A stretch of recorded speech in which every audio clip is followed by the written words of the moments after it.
When I walked in, they handed me divorce papers and said, "Sign these, or you'll regret it." I smirked, pulled out my own papers, and said, "Actually, I have a surprise for you, too." I hadn't heard from Claire in months, so when I saw her name pop up on my phone, my stomach twisted. Claire, my husband David's sister, was never one to reach out to me unless she had something to say, usually through a passive aggressive text or some complaint about me. So when the message flashed on my screen, my heart skipped a beat. "Hey, we're having a small family gathering this Sunday at Mom's house. It's important. Be there at 3 p.m., don't tell David." The lack of pleasantries in her text made me uneasy. There was no "hope you can make it" or "miss you," just a demand. And the fact that she asked me not to tell David? That was strange. David was extremely close to his family, and if they were planning something important, he would have been the first to know. The whole thing felt off. I showed the message to my best friend Claire, and she raised an eyebrow. "That sounds weird. Why wouldn't David know about it?" Good question. I had no idea, but I knew I had to find out. So I sent Claire a simple response. "Sure, see you then." I didn't tell David. I wanted to walk into that house with my eyes wide open, ready for whatever this gathering was about. Sunday came, and as I drove to David's parents' house, a cold unease settled in my stomach. The house was massive, situated in one of Charleston's wealthiest neighborhoods, but it always had a strange, cold feel to it, like a mansion that had lost its warmth. I parked in front of the grand home and made my way up the front steps, my heels clicking on the stone. The door opened almost immediately, and I was greeted by Claire, her smile tight and forced. No warm hugs, no, "It's so good to see you." It felt more like an initiation. Inside, the house was unusually quiet. The air was thick with tension. As I stepped into the living room, my heart began to race. Every single member of David's family was there. His mother, Helen, his father, Charles, Claire, and other relatives were seated, giving me a strange, uncomfortable feeling. There was a large folder placed on the coffee table, so ominous. It could have been a bomb. The silence was deafening as I stood frozen by the door. This was no ordinary family gathering. I could feel the weight of their gazes on me, like they were sizing me up, ready to pounce. Finally, Helen, David's mother, spoke up, her voice cool and commanding. "Sit down." I stayed where I was, crossing my arms. I wasn't about to let them intimidate me. "What's going on?" I asked, trying to mask the nervousness creeping into my voice. Charles, David's father, picked up the folder and slid it across the table toward me. "We need you to sign these," he said, his tone flat, as if he were asking me to sign a routine form. I glanced down at the papers, my blood running cold as I saw the heading. Divorce papers. My heart pounded in my chest. "Are you serious?" I managed to choke out, my voice barely a whisper. The room seemed to close in on me as Helen spoke again. "It's for the best," she said. "You've been a distraction to David's future. You're just not a good fit for this family. It's time to end this." The audacity of it. I blinked, trying to process what they were saying. A distraction? What was I hearing? It felt like a bad dream, one I couldn't wake up from. I looked around at their smug faces, all of them so sure of themselves. They thought they could force me out of David's life. Then the anger flared within me. How dare they? I asked, "Where's David?" I needed to hear from him. I needed to know why none of this made sense. Helen's face tightened. "He's not here. He doesn't know about this yet. We're doing this for him, to save him from the stress." I cut her off. "So let me get this straight. You ambushed me, drafted divorce papers without his knowledge, and you expect me to sign them just because you said so?" A chill ran down my spine. The room felt smaller now. I could feel their eyes boring into me, but there was something else, something more insidious brewing beneath the surface. They weren't just asking for a signature. They were trying to erase me, to remove me from David's life, and they thought they could get away with it. That's when I decided enough was enough. With a smirk, I reached into my bag, pulled out a folder of my own, and tossed it onto the coffee table. "Actually," I said, my voice steady. I have a surprise for you, too. The room went silent. The moment I said that, I knew everything was about to change. The moment I stepped into Helen's home, I felt a chill run through me, as if the house itself had been designed to intimidate. The large, cold walls and high ceilings created an oppressive atmosphere, and the expensive yet sterile decor made it clear that this was a place where appearances mattered more than genuine warmth. But it wasn't just the house that made me uneasy. It was the fact that David had no idea about this gathering, and neither did I. Why had Julia specifically told me not to tell him? As I walked further into the living room, my gaze shifted nervously from one face to another. Every single member of David's family was here. Helen, the matriarch who ran their household like it was a business. Charles, David's father, whose cold and calculating demeanor made him seem like a man who always had a plan. Julia, who was sitting with her arms crossed, looking smug, and several other family members, who I recognized but barely spoke to. They all watched me silently, as if they were waiting for something to happen. There was an eerie tension in the air, and I couldn't shake the feeling that something was off. This wasn't just a simple family gathering. No, this was something far more sinister. I could feel my pulse quicken as I wondered what I was walking into. I had to remind myself to stay calm, not to let my nerves get the best of me. Helen was the first to speak. Her voice, as usual, was cold and calculated. "Sit down, Sophie," she ordered, her sharp eyes never leaving mine. I felt a tightness in my chest. No warmth, no smile, just an order, but I wasn't going to give in. I refused to let them see how unnerved I was. I stood by the doorway, my arms crossed, trying to maintain some sense of control over the situation. "What's going on?" I asked, trying to steady my breath. My voice sounded more confident than I felt. Charles finally spoke up, his deep voice laced with authority. "We need you to sign these," he said, sliding a thick folder across the coffee table toward me. I glanced at it, my eyes widening when I saw the bold heading, "Divorce Papers." My heart skipped a beat, and for a moment, everything around me seemed to fade into the background. I let out a nervous laugh, the sound almost foreign to my own ears. "Are you serious?" I asked, my voice trembling despite my best efforts to keep calm. The room went completely still, and my breath caught in my throat. Helen leaned forward, her gaze piercing.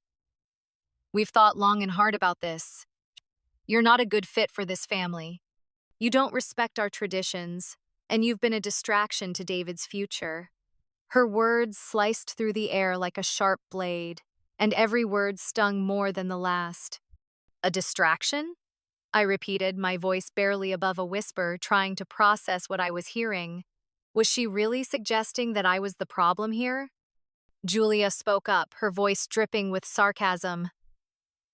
"Let's not act surprised, Sophie. You've never belonged here. We've been trying to handle this quietly so David doesn't have to be burdened." I was taken aback, the audacity of it all. I blinked, trying to make sense of what was happening. They were telling me, not asking me, to sign divorce papers. They had already decided my fate. It felt like a nightmare. How could they think they had the right to dictate the terms of my marriage? How could they think they could decide the future of my life without even consulting David? "Where's David?" I asked, trying to keep my composure, despite the storm swirling inside me. I needed to know why he wasn't here. Why hadn't he been told about this? Why wasn't he standing up for me? Charles shifted uncomfortably in his chair. "He's not here," he said, avoiding my gaze. "We didn't want to burden him with the stress. This is for his own good." My jaw tightened. "So let me get this straight," I said, my voice growing colder. "You've ambushed me, drafted divorce papers without David's knowledge, and you expect me to just sign them because you say so?" Helen smiled, but it was tight and insincere. "It's for the best, Sophie." I could feel my chest tighten with a mix of anger and disbelief. How could they be so confident, so sure of their power over me? But as the words echoed in my mind, something inside me snapped. I wasn't just going to sit there and let them decide my fate. I had been silenced for too long, made to feel small in their eyes, but not anymore. I took a deep breath, the decision forming in my mind.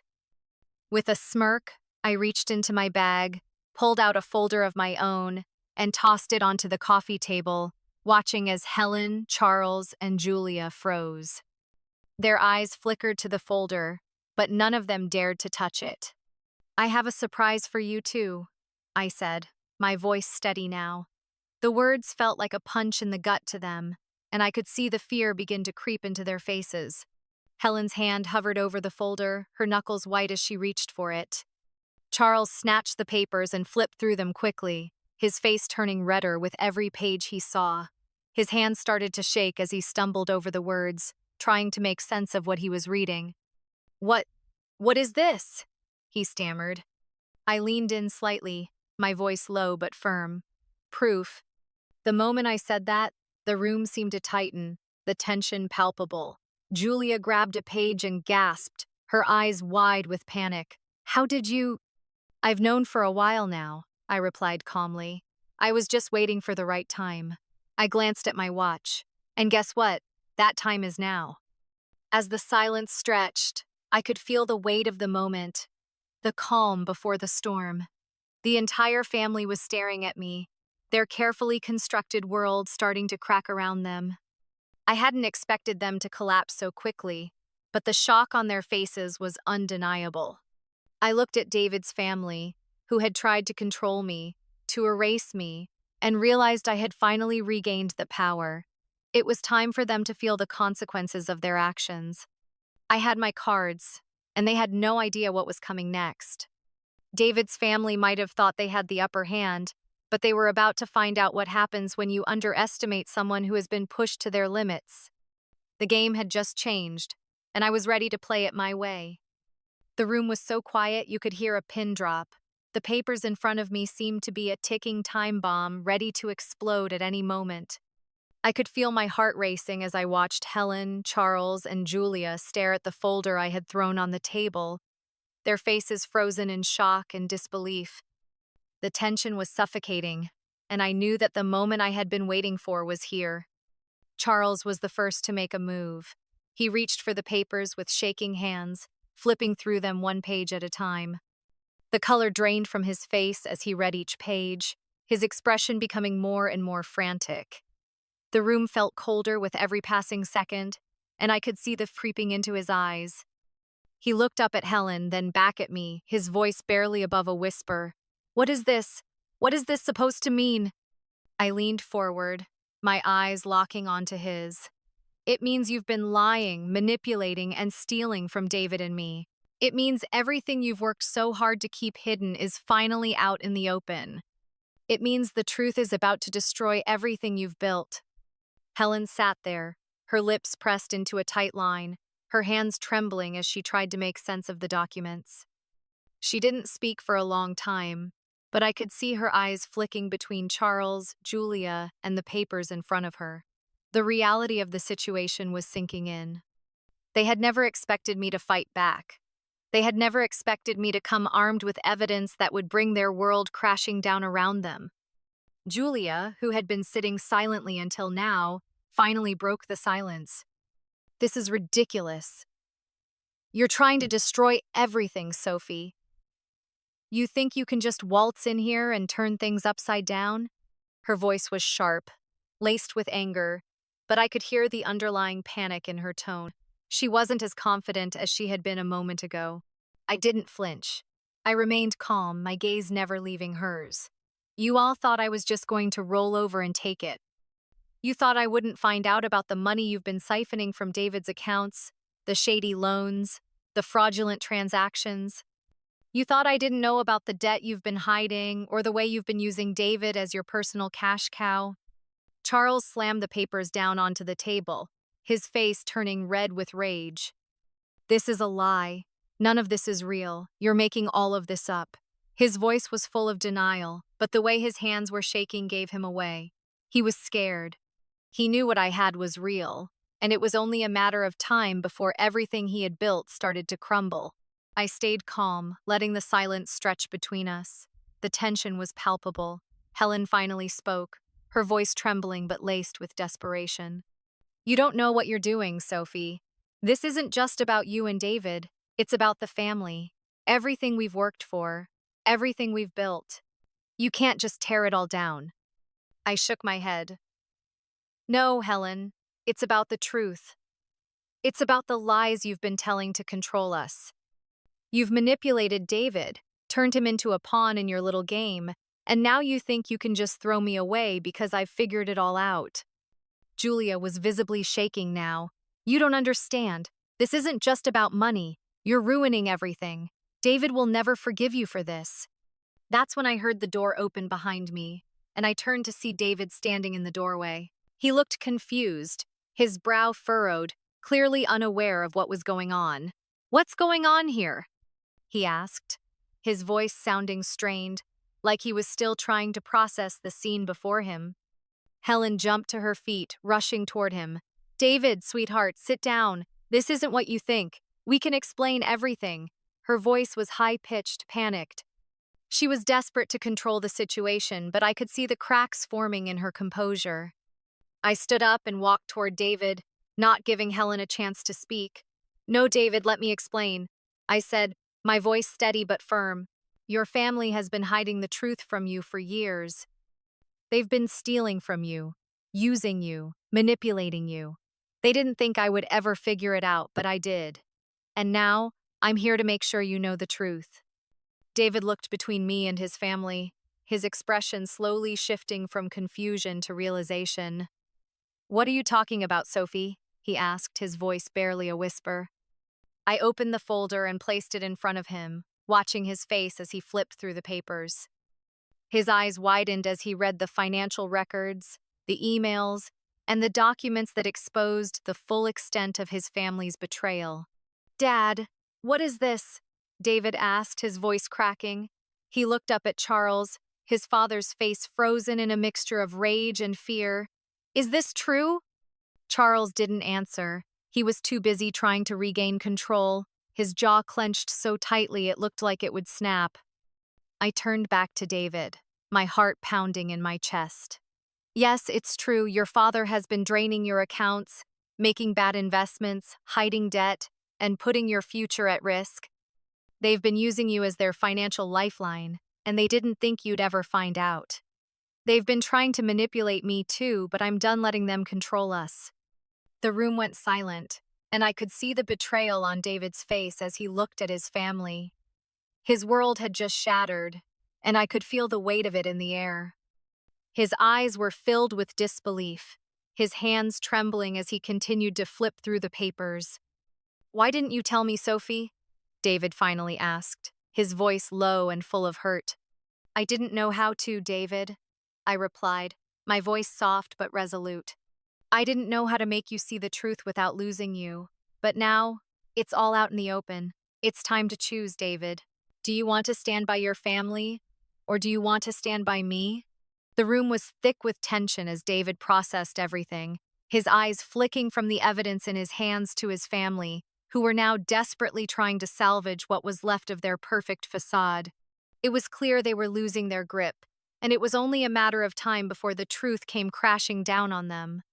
But it wasn't just their world that was on the line anymore, it was David's future, and the decision he made next would change everything. The silence in the room felt like it stretched for miles. I stood there, watching David as he held the papers in his shaking hands.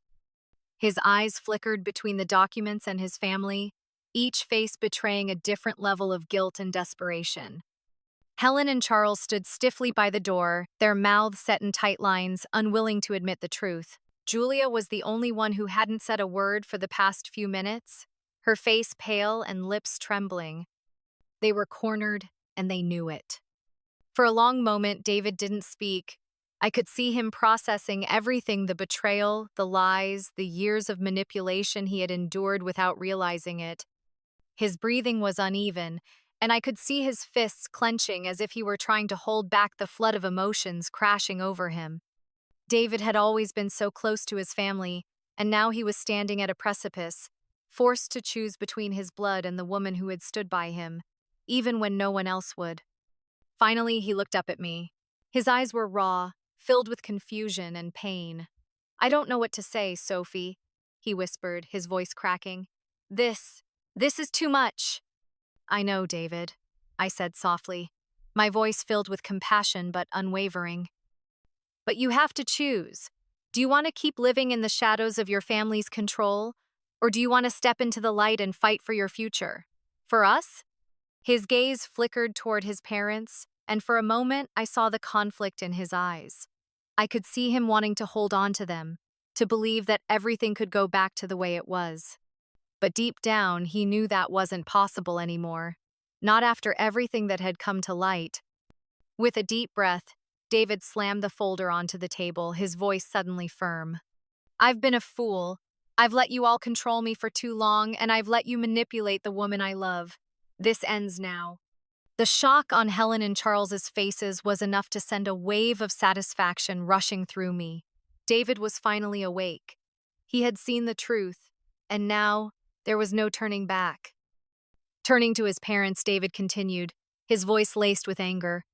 "You've used me, you've stolen from me, and you've tried to destroy everything I've built. I'm done. You're no longer welcome in my life." His words were final, and the weight of them crushed their once perfect facade. Helen looked as if she had been slapped, her eyes filled with rage and then quickly shifted to panic. "David, please," she pleaded, her voice shaking. "You don't understand. We've always done this for you. We only wanted what was best for you." "I don't need your kind of help," David spat, his anger finally breaking through the dam of years of resentment. "And I certainly don't need you manipulating me into believing that I owe you anything. You've taken enough from me." Charles, standing next to Helen, took a step forward, his face twisted in fury. "You're making a huge mistake, David. You'll regret this." I stepped forward, placing a hand gently on David's arm. "No, David won't regret this. He's finally free." David turned back to me, his eyes filled with a new sense of clarity. "You were right, Sophie. All along you were right. I've been blind to everything they've done, and now I see it. I see everything." I smiled softly, relief flooding through me. David had finally broken free from their control. It had taken time, but he had chosen to stand with me, to face the truth, and to take control of his own life. We were no longer victims of his family's manipulation. Turning to Helen and Charles, David spoke one last time. "I want nothing to do with you. If you don't change, if you don't stop trying to control me and my life, then I'll make sure you never get near me again." With that, David and I walked out of that house together, leaving behind a family that was broken, manipulative, and full of lies. As we left, I knew that this was the beginning of something new for us. We had survived the storm, and now we could finally build a future where we weren't weighed down by the toxicity of David's family. It wasn't going to be easy, but we were free, and that was all that mattered. In today's world, many of us face family dynamics that can be controlling and manipulative, just like in Sophie's story. The story reminds us of the importance of recognizing toxic behavior in relationships, whether it's from family, friends, or even our significant others. Often, we try to ignore red flags, thinking things will improve on their own.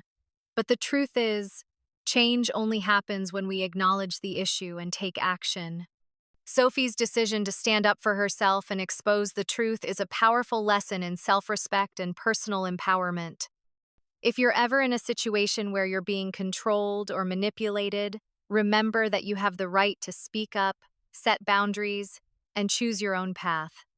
It's not always easy, but standing up for yourself is the first step toward reclaiming your peace and your life.